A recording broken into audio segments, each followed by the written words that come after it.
अस्सलामुअलैकुम, आप देख रहे हैं प्रिम टेक मीडिया और एक नए इंटरव्यू के साथ मैं हूं सलमा अजीज।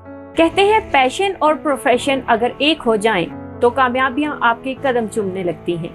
हमारे साथ मौजूद हैं एक ऐसे इंजीनियर जिन्होंने इंजीनियरिंग को छोड़कर अपने पैशन को फॉलो किया और एक ऐसे प्रोफेशन का चुनाव किया जहां फेसबुक पर आज आपके फॉलोअर्स 1 मिलियन से ज्यादा और यूट्यूब पर आपके सब्सक्राइबर 2.5 लाख से तजावज कर चुके हैं। यही वजह है कि आपका चैनल इस वक्त पाकिस्तान में सबसे ज्यादा तेजी से ग्रो करने वाला चैनल है। आप जर्नलिस्ट हैं, सोशल मीडिया इन्फ्लुएंसर हैं, एंकर पर्सन हैं। इसके अलावा मुल्की सियासत पर आप बहुत गहरी निगाह रखते हैं। यही वजह है कि आप अपनी वीडियोस में अक्सर मुल्क दुश्मन अनासर को ललकारते रहते हैं। किसी तारीफ के मोहताज नहीं। आइए मिलते हैं मखदूम शहाबुद्दीन से। अस्सलाम वालेकुम सर। वालेकुम अस्सलाम जी। बहुत शुक्रिया सर, आपने हमें टाइम दिया। Thank you very much for inviting me और मुझे इस काबिल समझने के लिए। सर, सुनते आए हैं कि अच्छे बच्चे डॉक्टर और इंजीनियर बनते हैं, लेकिन आपने साबित कर दिया कि अच्छे बच्चे सोशल मीडिया इन्फ्लुएंसर भी बनते हैं। कैसे कर लेते हैं आप ये सब कुछ हमें भी अपनी लाइफ जर्नी के बारे में बताइए। देखिए, सबसे पहले तो एक चीज़ हमारे माशरे में ये है और ये प्रॉब्लम है कि हम समझते हैं कि आप काबिल ही तब हैं, आप पढ़ाई में अच्छे ही तब हैं, आप ज़हीन ही तब हैं अगर आप डॉक्टर हैं या इंजीनियर हैं या फिर एटलीस्ट आप किसी मेडिकल स्कूल में या इंजीनियरिंग कॉलेज में चले जाते हैं। लेकिन मैं ज़ाती तौर पे समझता हूँ कि ये चीज़ ख़त्म तो ज़रूर होनी चाहिए और मेरे साथ भी यही हुआ कि गाइडेंस का फुकदान था, तो मुझे भी वही वाला मेरे साथ काम हुआ। FSC के बाद अच्छे नंबर थे तो I went into civil engineering में।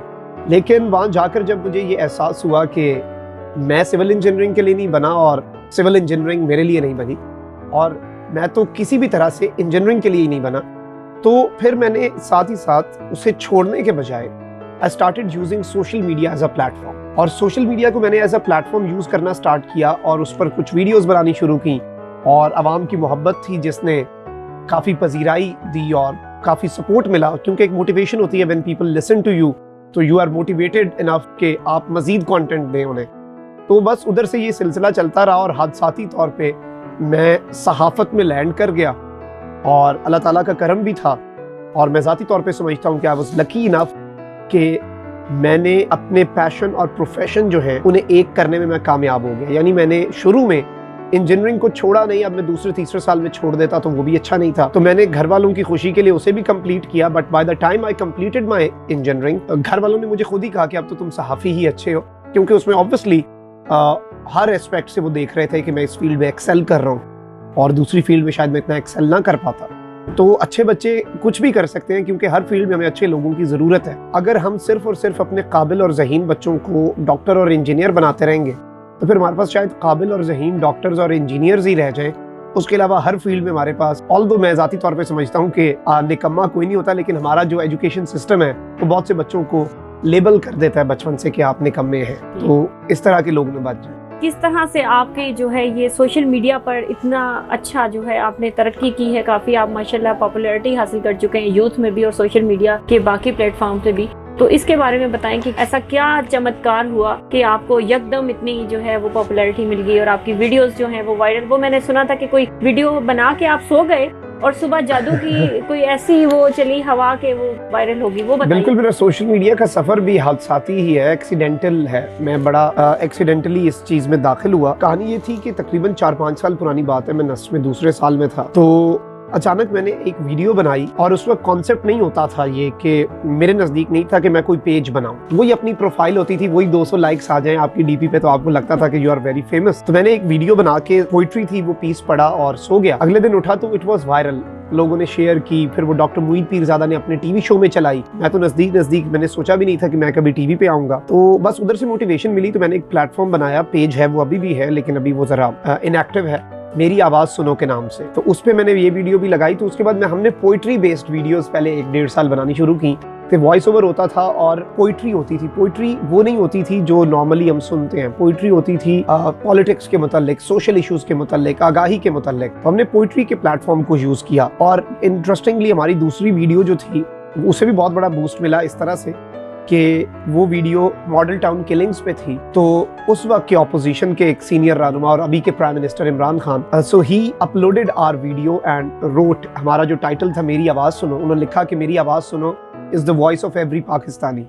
तो हमारे लिए एक वो भी बहुत बड़ी चीज थी कि अप्रिसिएशन मिल रही है। तो उसके बाद फिर एक सिलसिला चल निकला। उसके बाद तो इतनी ज्यादा वीडियोस वायरल नहीं हुई, पहली 2 ही वायरल ज्यादा हुई। फिर 1-2 साल बाद हमें मजीद लगे डेवलप करने में, अपने आप को इवॉल्व करने में। लेकिन मैं जाती तौर पे समझता हूँ कि सोशल मीडिया के ऊपर बहुत आगे आना इतना आसान भी नहीं है।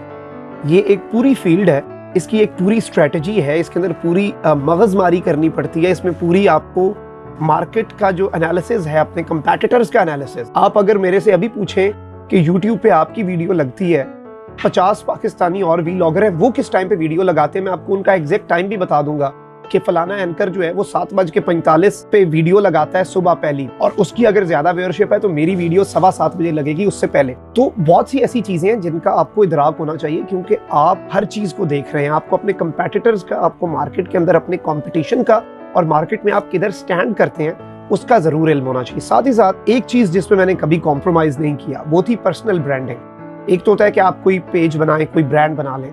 सबसे मुश्किल काम है to make your name a brand, क्योंकि people don't accept it very easily.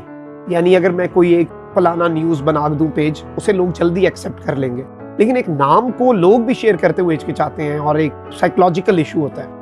मैंने जब ये डिसीजन लिया कि मैंने मेरी आवाज सुनो को थोड़ा सा टाइम कम देना है और मैंने अपना एक पेज बनाना है, उस वक्त उसके 1.5 लाख लाइक्स थे और मेरे पेज के 2000 थे। तो लेकिन ऑब्वियसली फिर उस पर ज्यादा टाइम लगाया और उस पर ज्यादा मेहनत लगी, क्योंकि पर्सनल ब्रांडिंग, मैंने जिस तरह आपको बताया कि नाम को, एक इंडिविजुअल को ब्रांड बनाना बहुत मुश्किल है। लेकिन उसके अंदर कुछ प्रोफेशनल चीजें होती हैं कि आप अगर मेरे फेसबुक पेज पे चले जाएं, आपको उस पेज पे अवाम जिस काम के लिए उन्होंने ये पेज लाइक किया था उसके अलावा उन्हें कुछ नहीं मिलता उसमें। There is no irrelevant stuff, there is no irrelevant post shared, there is no promotion, there is nothing, क्योंकि मेरे व्यूअर्स ने जो जिस काम के लिए उस पेज को फॉलो किया या लाइक किया है, उन्हें सिर्फ वहां पे वही चीज मिलेगी, और वो है to listen to my videos. और कैजुअली कभी कभी मैं तस्वीर लगा दूं जिस दिन कोई वीडियो ना हो और मैं देखूं कि चलो आज बीच में मौका है, कुछ लगा देते हैं, ऑडियंस के साथ एंगेज करते हैं। लेकिन आप देख ले, mostly it's just my video. तो एक चीज ये भी होती है कि आप ऑडियंस को बहुत ज्यादा एक ओवरफ्लो ना दे दें इन्फॉर्मेशन का, एक रखें कि उन्हें हो कि भाई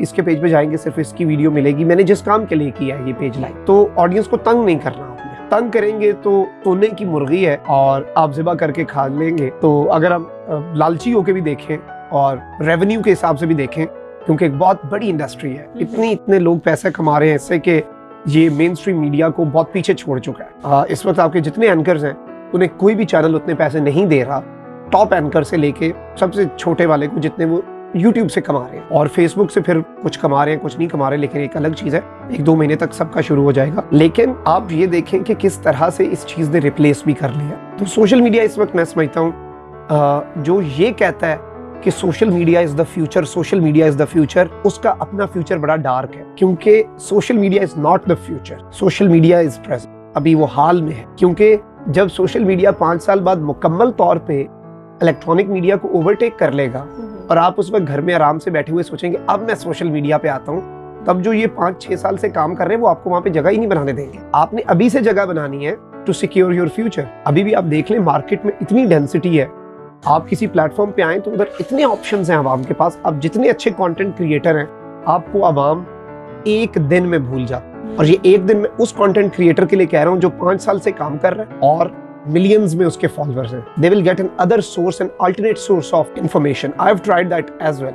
और इसमें लोगों का कोई कसूर नहीं, मैं ये नहीं कह रहा कि लोग भूल जाते हैं, क्योंकि उनके पास ऑप्शंस इतने ज्यादा हैं। They have a lot of options. मुझे भी अगले दिन कोई बंदा बता रहा कि भाई आपकी वीडियो जो है हम 2x पे करके देखते हैं, डबल स्पीड पे यूट्यूब पे देखते हैं, हमने और भी 4 लोगों की देखनी होती है, लेकिन एटलीस्ट चलो वो टाइम देते हैं। लेकिन मैं बता रहा हूँ कि लोगों के पास भी टाइम नहीं है, उनके पास ऑप्शंस बहुत ज्यादा हैं और आए दिन अच्छा लोग उसमें वैल्यू एडिशन कर रहे हैं, उस पर काम कर रहे हैं। आप अगर वक्त के साथ इवॉल्व नहीं होते, अगर आपने अपना सोशल मीडिया प्लेटफॉर्म शुरू किया और आपने पहले दिन सोचा मैंने वैसे एक इस तरह की वीडियोस बनानी है और 1 महीने बाद भी आप वैसी वीडियोस 100% वैसी वीडियोस बना रहे हैं ना, तो फिर आप गलती कर रहे हैं। You should evolve with audience feedback. आपकी ऑडियंस अब कंट्रीब्यूटर बन चुकी है, वो आपको कमेंट में बताती है कि भाई ये जो तुम कर रहे हो ना, ये जो तुम वीडियो के अंदर असल खबर हमें 9वें मिनट पे जाके बताते हो यूट्यूब में, ताकि हम बैठे रहें और तुम्हारे 4 इश्तिहार देख लें और तुम पैसे कमा लो।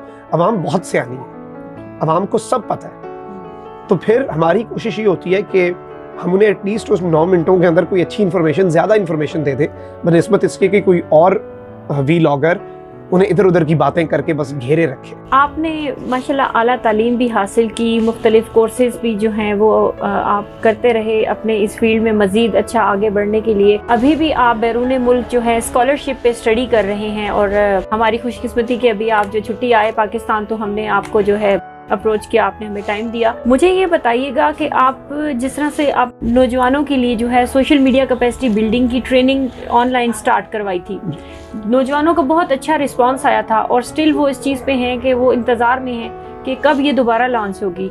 तो ये बताइए कि आप वो जो कोर्स करवा रहे थे वो दोबारा कब करेंगे? अच्छा, वो कोर्स मैंने इसलिए स्टार्ट किया, एक तो लॉकडाउन था और लॉकडाउन में और कोई काम नहीं था, तो एक तो ये ख्याल आया कि सब कुछ ऑनलाइन हो रहा है तो कुछ ऐसा भी होना चाहिए, क्योंकि उससे पहले हम बड़े अरसे से प्लान कर रहे थे कि हम इस्लामाबाद के अंदर एक फुल फ्लेज फिजिकल क्लासेस करवा के और एक ट्रेनिंग के साथ एक पूरा एकेडमी का एक लेस लेके एक प्रॉपर सेटअप स्टार्ट करें।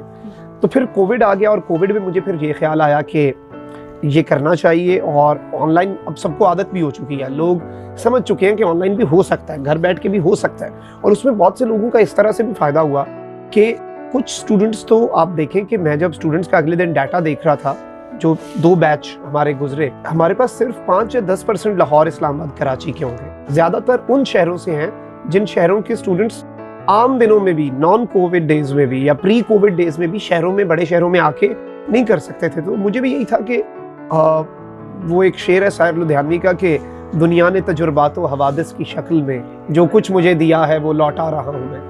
तो बस वो एक है कि give back to the society.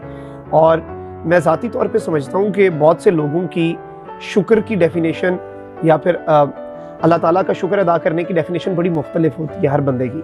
कोई शख्स कहता है कि मैं अल्हम्दुलिल्लाह 100 मरतबा पढ़ूंगा तो मैं अल्लाह का शुक्र अदा कर दूंगा। कोई शख्स कहेगा कि मैं 2 नफल शुक्राने के पढ़ता हूँ। मैं ज़ाती तौर पे समझता हूँ शुक्र की सबसे अच्छी डेफिनेशन ये है कि आपको जो अल्लाह ने दिया है आप उसे जितना बांट सकते हैं आगे बांट दें, और उसके बाद बेशक आप अल्हम्दुलिल्लाह भी ना कहें और आप शुक्राने के नफल भी ना पढ़ें, शायद अल्लाह की नज़र में शुक्र के कॉन्सेप्ट में आप सबसे अफजल हो, क्योंकि यही एक निज़ाम है और इसी तरह निज़ाम चलता है। तो अगर जहाँ तक बात है अगले प्रोग्राम की, तो बस मैं टाइम निकालने की कोशिश कर रहा हूँ, और इस दफ़ा बल्कि मज़ीद मैं ये कोशिश कर रहा हूँ कि पहले कोर्स के फीडबैक से मैंने दूसरे कोर्स को बेहतर किया, तो जो तीसरा कोर्स हम करवाएं वो ज़्यादा बेहतर हो। ठीक है, और जब आप तीसरा कोर्स अनाउंस करें तो ज़रूर हमें बताइएगा, क्योंकि हमसे सवाल पूछे जा रहे हैं और हम उनको जवाब देंगे।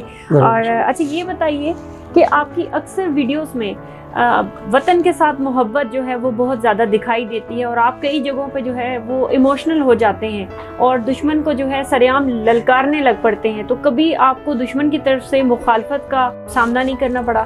देखिए, मुखालफत का सामना करना पड़ता है और हर चीज़ में करना पड़ता है। और हमारे जो नाम नेहाद एक लिबरल माफिया है, जिन्हें जो कहते हैं कि फ्रीडम ऑफ एक्सप्रेशन, सबको बोलने का मौका मिलना चाहिए, इनटॉलरेंस नहीं होनी चाहिए। दिलचस्प बात यह है कि सबसे ज़्यादा डिफरेंस ऑफ ओपिनियन पे, इख्तलाफ राय पे जो इनटॉलरेंट है और एक्सट्रीमिस्ट है वो हमारे लिबरल है। अगले दिन मुझे किसी पाकिस्तानी लिबरल ने डेनिश पुलिस को रिपोर्ट कर दिया, और उसने डेनिश पुलिस को एक ईमेल की थ्रेट टू डेनमार्क। तो उसने लिखा कि ये जो आदमी है ये हेट स्पीच फैलाता है, ये आदमी कहता है कि मार दो सबको, यहूदियों को भी मार दो। अलबत्ता मैंने आज तक नहीं कहा, मैं वायलेंस पे तो यकीन ही नहीं रखता, लेकिन हमारे पास जो दूसरे ऑप्शंस हैं उन्हें हम एक्सरसाइज कर सकते हैं, हमारी फ्रीडम ऑफ एक्सप्रेशन है। तो दिलचस्प बात उस आदमी ने ये की कि उसे पता था कि डेनिश पुलिस कुछ नहीं करेगी, क्योंकि वो भी अक्लमंद बैठे हैं। वो कोई हमारे लोकल थाने का करप्ट SHO नहीं है जिसे आपने साथ 500 रुपया लगा के दे दिया। उन्होंने देखना है और उन्होंने बेशक वो एनालिसिस कर लें, हमारी वीडियोस तो पढ़ी हैं, तर्जुमे करा लें बेशक वो। लेकिन दिलचस्प बात ये हुई कि मुझे डेनिश पुलिस ने नहीं बताया, उस आदमी ने वो ईमेल करके उसका स्क्रीनशॉट मेरी ट्वीट्स के नीचे लगाना शुरू किया ताकि मैं डर जाऊं। तो ही वाज इनडायरेक्टली थ्रेटनिंग मी कि तुम हमारे नज़रियात नहीं रखते तो हम तुम्हें वहाँ पर रिपोर्ट करेंगे। लेकिन मसला ये है कि वो आदमी, अगर वो कहीं सुन भी रहे हैं वो लोग, तो वो पाकिस्तान में ज़रूर बैठे हैं और पाकिस्तान में FIA ज़रूर है। लेकिन ऑब्वियसली कुछ चीज़ें हैं कि ये थ्रेट्स तो होते हैं और लोग जो हैं वो रोड़े अटकाते हैं और वो अटकाते रहेंगे। चार्म भी इसी में है और थ्रिल भी यही है जर्नलिज्म का। और बात ठीक है कि वायलेंस नहीं होनी चाहिए। कोई जर्नलिस्ट, आप जज्बाती हो जाएं, आप अपने मुल्क से मोहब्बत कर लें, आप अपने मज़हब से मोहब्बत कर लें, लेकिन आप किसी को उकसाएं नहीं कि वो कानून हाथ में ले। और ये मैं हमेशा से कहता आया हूँ कि कानून हाथ में लेना तो कभी भी ऑप्शन नहीं है। जैसे फ्रांस में जो मामला हुआ, मैंने कहा कि कानून हाथ में ना लें, बायकॉट जरूर करें, वो आपके हाथ में है, इट इज़ योर राइट। आप कंज्यूमर हैं, आप दुकान पे जा रहे हैं, आप एक प्रोडक्ट की बजाय दूसरा खरीदें, वो तो आपका राइट है। बायकॉट मुहिम चलाएं, लेकिन कानून अपने हाथ में कोई शख्स नहीं ले सकता। यानी अगर थ्रेट आता भी है तो आपको घबराना नहीं है? नहीं, थ्रेट से घबराना नहीं, बल्कि थ्रेट्स का मैं तो नॉर्मली आपको पता है रिस्पॉन्ड करता ही नहीं हूँ। मैं हेट कमेंट्स का रिस्पॉन्ड नहीं करता, मैं कोई रिस्पॉन्स नहीं देता। मैं सिर्फ और सिर्फ मेरे पेज पे अगर आप पोस्ट्स के नीचे भी देख लें तो जो अच्छा कमेंट करता है उसे मैं थैंक्स डियर कह देता हूँ, कभी कह देता हूँ स्टे ब्लेस्ड। तो हेट कमेंट वाले को मैं पढ़ता ज़रूर हूँ और बड़ी उनसे मोहब्बत करता हूँ, लेकिन मैं नीचे कमेंट इसलिए नहीं करता कि वो फिर मज़ीद जज्बाती होके आगे बढ़ जाते हैं। ओके। आपकी अक्सर वीडियोस में ऐसा लगता है कि आप इमरान खान साहब से बहुत इंस्पायर्ड हैं। ऐसा क्या है जो आपको उनकी हिमायत करने पे आमादा करता है? देखिए, इमरान खान की एक अच्छी चीज़ तो ये है कि वो बात हम सुन के अब ज़रा वो बात पुरानी हो चुकी है कि वो करप्ट नहीं है। दूसरा, मैं हमेशा ये बात कर चुका हूँ कि हमारे मुल्क में बहुत से लोग ऐसे हैं जो इमरान खान से नफरत भी करते हैं, जो इमरान खान को पसंद नहीं भी करते। और मेरे बड़े ऐसे दोस्त हैं, सोशल मीडिया के दोस्त हैं, जब मुल्क में कुछ गलत होता है, आलमी सतह पर पाकिस्तान को कोई सेटबैक लगता है, तो वो बड़े खुश होकर कह रहे होते हैं देखा क्या होगा, देखा तुम्हारे कप्तान ने क्या किया। मैं समझता हूँ कि ये एटीट्यूड खत्म होना चाहिए। कप्तान का कुछ भी नहीं बिगड़ना, आपका बिगड़ रहा है। इमरान खान अगर कामयाब होता है तो उसके लाइफस्टाइल में कोई फर्क नहीं पड़ेगा। इमरान खान कामयाब होता है तो उसकी कामयाबी पाकिस्तान की कामयाबी है। आज मरियम नवाज प्राइम मिनिस्टर बन जाए, मैं सबसे पहला शख्स हूँगा जो अपनी वीडियो में कहेगा आइए दुआ करें कि मरियम नवाज पाकिस्तान की तारीख की सबसे कामयाब तरीन वजीर आजम हो। आज बिलावल भुट्टो बन जाए, मैं कहूँगा कि वो पाकिस्तान के सबसे बेहतरीन वजीर आजम होने चाहिए, क्योंकि उसमें उनका फ़ायदा नहीं, उसमें आवाम का फ़ायदा है। मसला यह है कि इससे पहले जो आते रहे वो अपना फ़ायदा करते रहे और अपने ख़ानदान के लिए शायद वो तारीख के बेहतरीन वज़ीर आज़म ही हों, लेकिन पाकिस्तान के लिए नहीं। तो इमरान खान का एटलीस्ट ये है कि we should give him time. और जो लोग कह रहे हैं कि 2 साल हो गए, 3 साल हो गए, तो जब आप एक कमज़ोर बुनियाद वाली इमारत जो है उसे आप मज़ीद ऊपर कुछ नहीं खड़ा कर सकते, तो जब उसे मुनहदिम करते हैं और एक मजबूत बुनियादें डालते हैं तो एक मरतबा तो घर के रिहायशियों को मसला होता है और वो गालियाँ भी देते हैं कि ये क्या हो गया, हमें सड़क पे ले आया। लेकिन जब उन्हें बाद में एहसास होता है कि आपकी आने वाली नस्लों को भी अब फिर से इस काम से नहीं गुजरना पड़ेगा, तो फिर बेहतर है। तो निज़ाम रीबूट हो रहा है, चीज़ें तब्दील हो रही हैं और ग्रास रूट लेवल पे तब्दीली लाने की कोशिश की जा रही है। और 2 या 3 साल वाले मंसूबे नहीं, लॉन्ग टर्म मंसूबे लाए जा रहे हैं। ऐसे नहीं कि बच्चों के हाथ में 5 लाख लैपटॉप पकड़ा दिए और कहा के वोट दो, और ऊपर उसके ऊपर भी अपनी शक्ल लगा दी, लैपटॉप बैग पे भी और लैपटॉप पे भी। तो वो नहीं है। एटलीस्ट आपके बारे में कहा जाता है कि आप ज़्यादातर पीटीआई के हक में वीडियोस बनाते हैं और आप जो भी वीडियो बनाते हैं वो या तो वायरल हो जाती है या उस पर सबसे ज़्यादा जो है व्यूज़ आने लग पड़ते हैं। आपने ऐसी कौन सी गिदड़ सिंगी रखी हुई है? अच्छा, गिदड़ सिंगी तो कोई नहीं है, लेकिन मैं ज़ाती तौर पे ये समझता हूँ, एक तो मैंने पीटीआई के, आप मेरी पेज पे अगर जाएं तो आप इमरान खान के खिलाफ काफ़ी वीडियोस आपको मिल जाएंगी। मुझे अगले दिन अपनी फेसबुक मेमोरीज में आ रहा था और उस वीडियो के 2 या 3 साल पुरानी या 4 साल पुरानी थी, जब अली तरीन को टिकट दी गई जहांगीर तरीन की नाअहली के बाद। तो मैंने सबसे पहले खान साहब के खिलाफ आवाज़ उठाई कि आपकी हलाल मौरूसी सियासत अब किधर गई, दूसरों की हराम और आपकी हलाल हो गई। तो खान साहब के खिलाफ बोलना मैं ज़ाती तौर पे समझता हूँ ज़रूरी भी है, लेकिन जब मौका हो तब। तनकीद बराए तनकीद नहीं कि मैं सहाफ़ी हूँ आज मैंने खान को रगड़ना है, या फिर कोई फार्मूला बना लूँ कि एक वीडियो हक में है तो दूसरी भी खिलाफ होनी चाहिए, मेरी क्रेडिबिलिटी जा रही है। तो वो तो क्रेडिबिलिटी आपकी पहले ही चली गई कि अगर आप फार्मूले पे चल रहे हैं कि एक खिलाफ एक सही। ये कोई फिल्म तो है नहीं कि एक एक्शन सीन डाल दिया तो अब एक कॉमेडी सीन डालना और इसके बाद एक आइटम सॉन्ग होना चाहिए तब फिल्म हिट होगी। फार्मूला तो नहीं है, इट्स रियल लाइफ सिनेरियो और जर्नलिज्म है।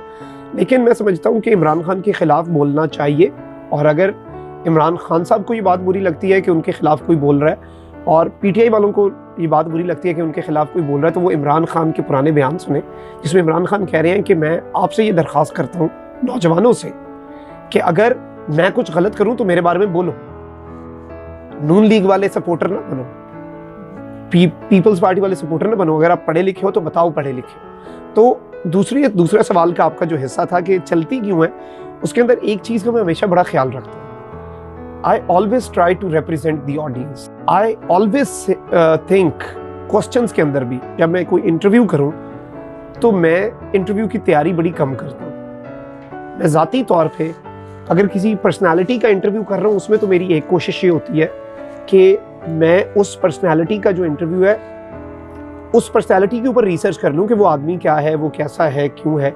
टॉपिक पे रिसर्च नहीं मैं करता। टॉपिक पे रिसर्च ना करने की एक बड़ी दिलचस्प वजह है। वो क्या है कि एक मरतबा मैं जब रोज़ न्यूज़ में काम कर रहा था तो उस वक्त मेरे ये दाढ़ी मूछें भी नहीं थी और यंग लगता था, ऐसे लगता था कि कोई मैट्रिक का स्टूडेंट आ गया है। तो कोई एनजीओ थी, उन्होंने एड्स पे कोई प्रोग्राम करवाना था। तो उन्होंने जब एड्स पे प्रोग्राम करवाना था तो चैनल वालों ने कहा कि तुम बड़ा अच्छा प्रोग्राम करते हो, तुम करो। वो एनजीओ वाले बड़े परेशान हो गए कि यार this is a paid content और आप बच्चा ले आए हैं। अच्छा, उन्होंने मेरे से पूछा, बच्चे आपने कोई रिसर्च की है, एड्स क्या होता है क्या नहीं होता? मैंने कहा नहीं। वो और परेशान हो गए। And that interview went really well, they enjoyed it. उसकी क्या वजह थी कि अगर मैं भी एक्सपर्ट बन के बैठ जाऊं, मैं पहले से घर से रिसर्च करके आ जाऊं एड्स क्या है और मैं उसके आरएनए और उसकी केमिकल कॉम्पोजिशन और टेक्निकल चीजें डिस्कस करने लग पड़ूं, तो आवाम को कौन रिप्रेजेंट करेगा? मैं इंटरव्यू के अंदर उतना ही अनपढ़ और उतना ही इल इन्फॉर्म्ड बनना चाहता हूं जितनी आवाम है, ताकि ड्राइंग रूम के अंदर जब दो लोग बैठे हैं और एक जो शख्स है वो दूसरे कहते हैं यार इन्हें ऐसा सवाल भी पूछना चाहिए, और अगर अगले 10 सेकंड के अंदर मैं भी वो सवाल पूछ लूं तो उसकी जो मेरे साथ एसोसिएशन बनेगी, क्योंकि I will be representing him. और वो तब होगा जब अब उस इंटरव्यू की ऐसी वो थी रिक्वायरमेंट कि मैंने उसमें ऐसे सवाल पूछे जो आम बंदे को होते हैं। क्या है, क्या पहले तो ये बताएं ना, ये क्या है? मुझे तो कुछ भी नहीं पता। तो जब मुझे कुछ नहीं पता और आप मुझे समझाने में कामयाब हो गए, जो ज्यादा सवाल पूछता है, तो आम आदमी का कॉन्सेप्ट तो क्लियर हो ही जाएगा। तो मेरा कॉन्सेप्ट बड़ा डिफरेंट है मैं चीज़ों को लेकर चलने का। आई ऑलवेज थिंक कि you should be representing the audience. आवाम को आपकी बातों के अंदर अपनी बातें, यानी अगर कोई कम गो भी है, कम बोलने वाला भी है, वो भी कहे यार मैं भी बोलता ना, मैं इंजी बोलना सी। तो आप जो है अपनी ऑडियंस की आवाज बन के अपनी वीडियोस में बात करते हैं। तो आई पर्सनली बिलीव कि you should be their voice and they will be your voice then. फिर वो आपको शेयर करके बहुत ऊपर ले आएंगे। Okay, so this is the tip of your success. Okay, ये बताइए कि लाइफ में कभी आपको कोई रिग्रेट फील हुआ? No regrets. अल्हम्दुलिल्लाह। अल्हम्दुलिल्लाह, अल्लाह ताला का करम है। मैं सो फार जरूर कहता हूँ, नो रिग्रेट्स सो फार। अभी तक आई एम लकी इनफ। अल्लाह ताला का करम है, इसमें कोई मेरा कमाल नहीं है। अगर आपको दोबारा एक दफा फिर जिंदगी मिले तो आप क्या बनना चाहेंगे या क्या करना चाहेंगे? मैं शायद यही सहाफत ही कर रहा हूँ। ओके। और उस जिंदगी में भी मैं यही वीडियोस बना रहा हूँ और लोगों को आगाह रख रहा हूँ, क्योंकि मैं ज़ाती तौर पे समझता हूँ ये एक बड़ा अच्छा काम है और इस काम के अंदर मुझे मज़ा भी आ रहा है।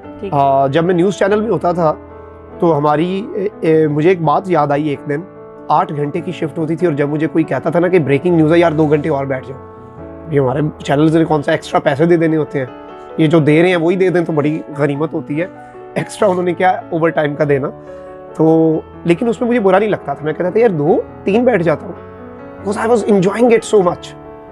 वहाँ से काम करके निकलते हुए मुझे ऐसे लगता था कि मैं कोई फिल्म देख के आ रहा हूँ या फिर मैं दोस्तों के साथ फिर टुर के आ रहा हूँ। That was not work. हमारी BBC की एक ट्रेनर थी यूके में, 2018 में ट्रेनिंग के लिए जब मैं गया, वो प्रेजेंटर थी BBC की बड़ी मशहूर। तो उन्होंने एक बात कही, कहती है जब मैं टीवी पे बैठी होती हूँ तो मैं सोचती हूँ why are they paying me for doing this, I should pay them for letting me do this, I am enjoying it so much. मुझे ये इतना अच्छा लग रहा है कि मुझे पैसे देने चाहिए कि मैं ये कर रहा हूँ।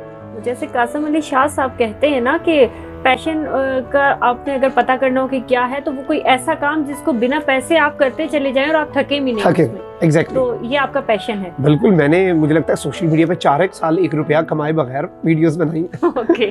अच्छा, ये बताइए कि शादी कब कर रहे हैं, क्योंकि जितने आपके फैन फॉलोअरशिप है तो उनको तो ये क्वेश्चन पूछना उनके लिए बनता है कि आप बताएं आप शादी कब करें। मैं समझता हूँ कि जितनी व्यूअरशिप है बल्कि अब तो ज्यादा होनी चाहिए और सब इज्तिमाई दुआ करें कि जल्द अज जल्द मेरे आगे मैं हमेशा अपने भाई को कहता हूँ कि एक भाई बड़ा ही है, रह गया, जो जिसकी शादी होनी है, तो मैं भाई को कह रहा हूँ यार 2-3 साल से ना मेरे आगे एक ट्रक खड़ा हुआ है जो ये रास्ता रोके हुए है मेरा।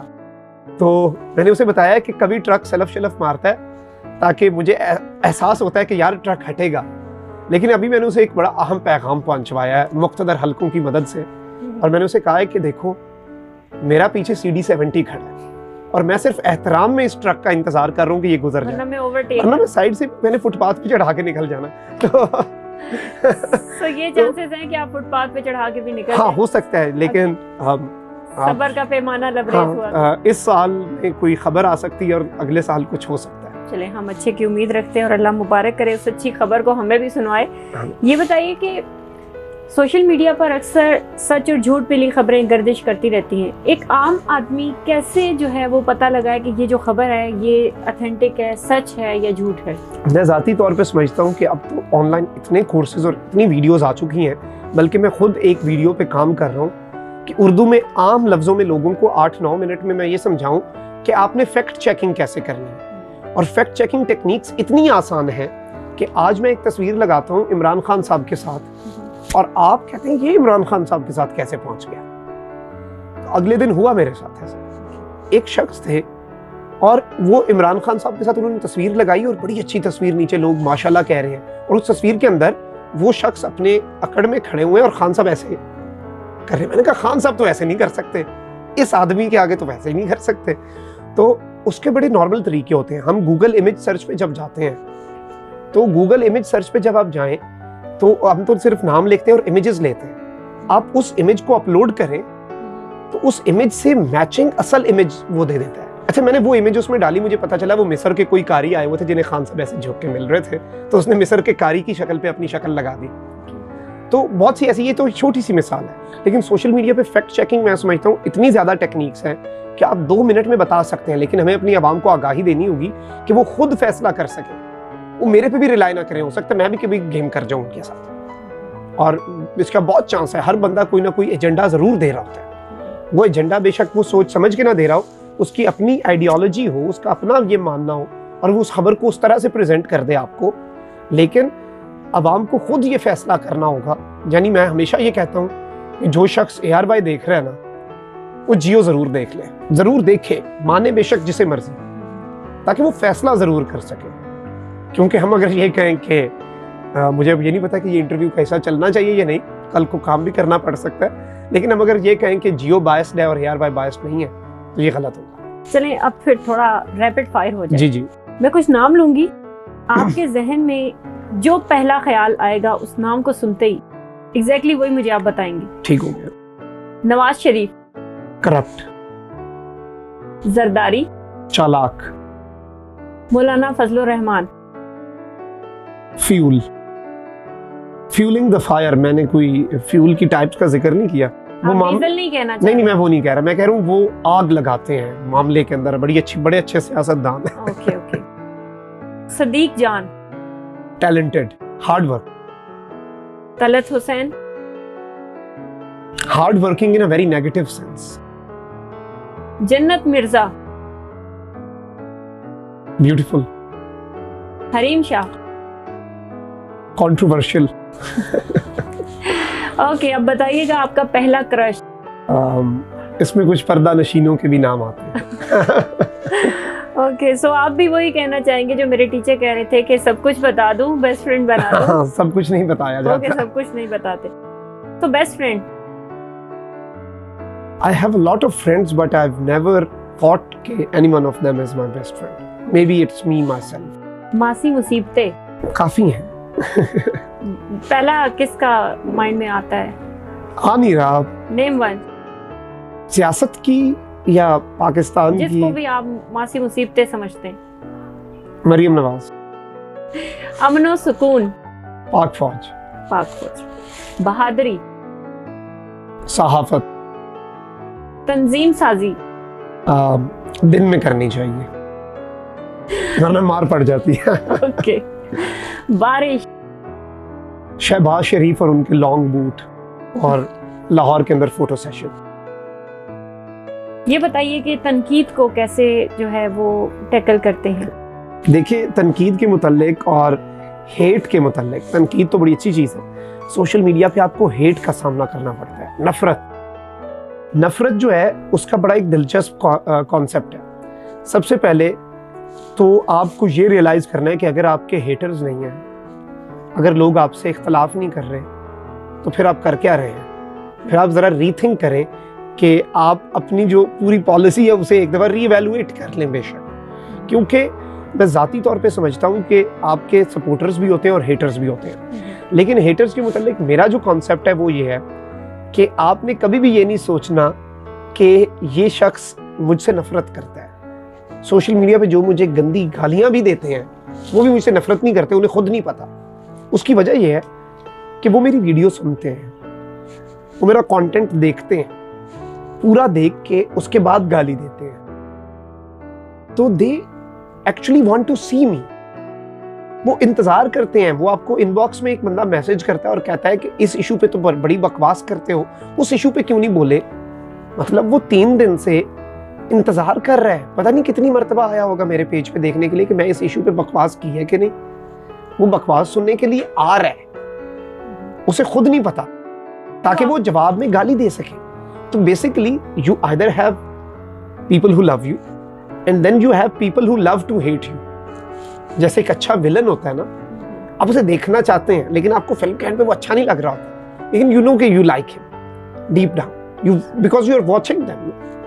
तो इस फील्ड के अंदर मैं समझता हूँ आप दिल को समझाने के लिए ये समझ लें कि कोई हेटर है ही नहीं, सब बड़े अच्छे लोग हैं। और मेरे जब 1 मिलियन फॉलोअर्स हुए थे तो मैंने उसके स्टार्ट में एक वीडियो मैसेज में कहा था कि ये वीडियो आपके लिए है, अगर आप मुझे सपोर्ट करते हैं, प्यार करते हैं, मेरे खिलाफ हैं, ये मुझे गालियां देते हैं, तब भी आपके लिए, और मैं आप सबका शुक्रिया अदा करता हूँ, क्योंकि आज हमने ये माइलस्टोन आप सब जो है उनकी मदद से ही अचीव किया है, उसके बगैर नहीं किया।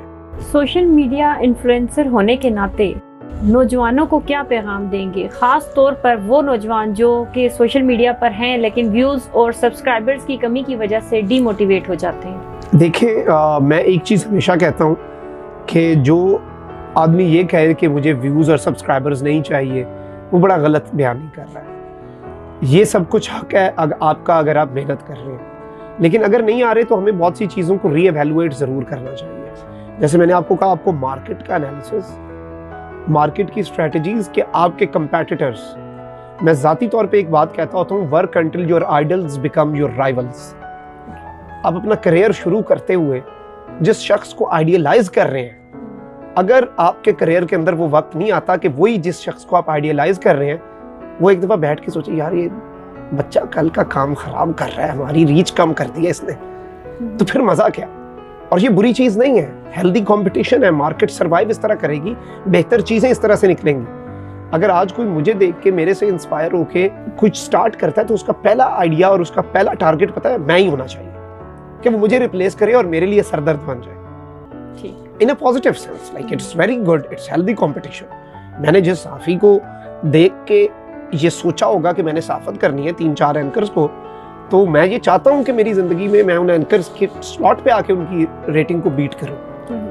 And I do respect them, but this is how things work. You replace someone and then you get replaced as well, क्योंकि साइकिल इसी तरह चल रहा है। बहुत से लोगों को हमने रिप्लेस, दुनिया ही है ना, आप रिप्लेस करते हैं फिर रिप्लेस होते हैं, एक साइकिल चलता रहता है। लेकिन ये साइकिल चलता रहे और आप अपने चीज़ों को रीएवैल्यूएट ज़रूर करें। अगर बहुत ज़्यादा रीच नहीं आ रही, उससे ज़्यादा कंटेंट नहीं आ रहा, तो आप देखें कि ऑडियंस क्या चाहती है। मैं ये नहीं कह रहा कि जो ऑडियंस चाहती है आप बिल्कुल अपनी आइडियोलॉजी बदल दें, लेकिन आप चीज़ों को डिज़ाइन उस तरह से कर सकते हैं। आप देखें कि मार्केट में क्या चल रहा है और लोग क्या कर रहे हैं, जो चल रहे हैं वो क्यों चल रहे हैं।